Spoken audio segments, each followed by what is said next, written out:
Good morning, Ava Leny. Good morning, ma'am. Okay, Ava Leny, can you tell me about yourself? I'm a Balinigas friend, 27 years. Okay, I have a few questions for you to answer, so let's start.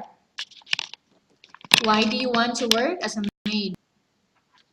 This is a job that I know, ma'am. Okay, then why you choose Malaysia when there is a lot of other country? Because Malaysia is an open country. How are you qualified for this job? I'm good for this job, ma'am. May I know what your educational level is? High school graduate, ma'am.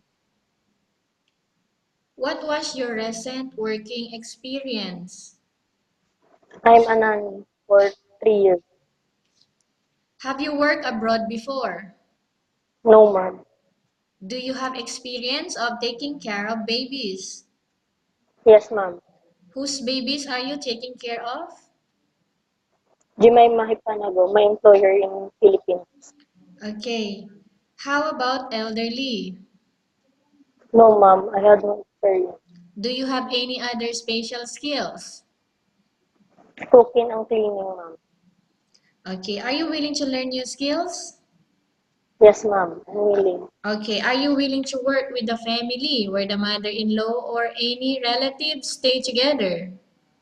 Yes, ma'am. Currently, are you still working now? No, ma'am. Do you know how to cook? Yes, ma'am. What sort of food can you cook? Fishes, but I'm willing to learn.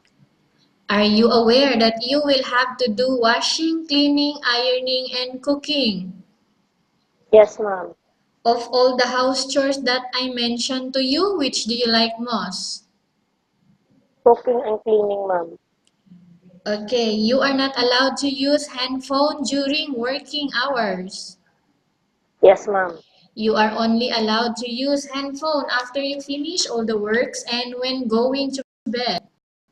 Yes, ma'am. Okay, you are strictly needed to surrender your handphone to your employer in the morning and your employer will return back to you once you're going to bed. Yes, ma'am.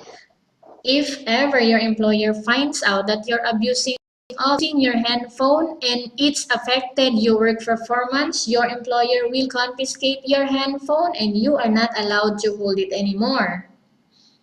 Yes, ma'am. Okay, instead, Avaleni, your employer will allow you to call to your family 3 times in a month. You only allowed to bring normal phone and you are not allowed to bring smartphone. Are you agreed for the terms and condition?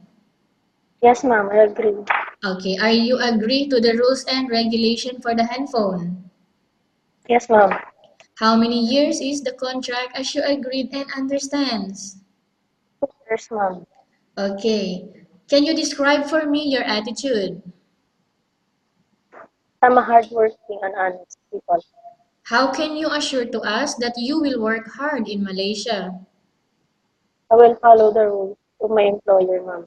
Okay, can you promise not to use the telephone without the permission of your employer? Yes, ma'am. Can you promise not to put on makeup but to dress properly while work?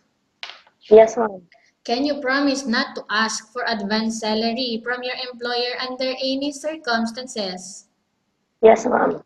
Do you really understand of the rules and regulation of the agency? Yes, ma'am. Do you pay any placement fee for you to come to Malaysia to work as a maid? No, ma'am.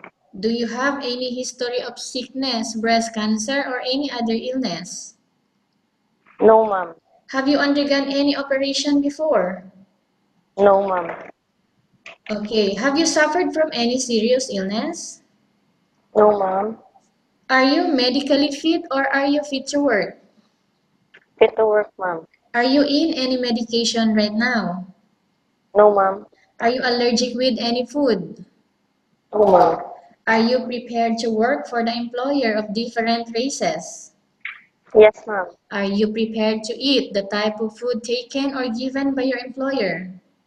Yes, ma'am. Are you afraid of being left alone in the house?